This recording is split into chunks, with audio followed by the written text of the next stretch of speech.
हम कुसुम झा एक फिर नया कहावत कहै छी, लक्ष्मी के अनादर नहीं करिए।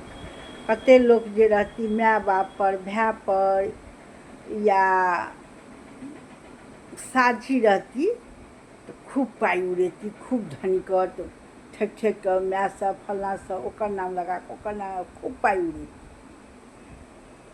जखन अपना पर हेता ना ओई आदमी के बहुत तकलीफ देखू। यहाँ तर्क करबै ओ पाई पाई के मुमताज भऽ जाइ छथिन।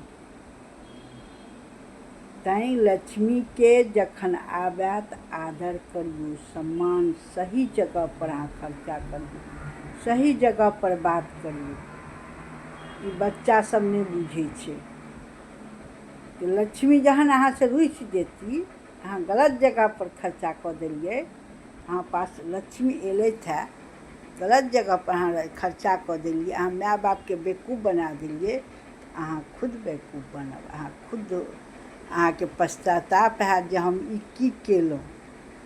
तैं औरत और पैसा ओकरा दुनू के आदर करियौ, ओकरा अनादर नहीं करियौ, गलत जगह पर खर्चा नहीं करियौ।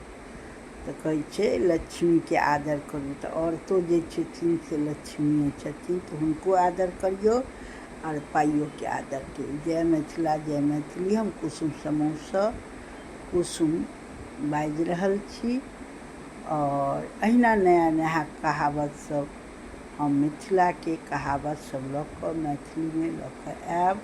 अहाँ सब सुनू, सब्सक्राइब लाइक करू। जय मिथिला जय मैथिली।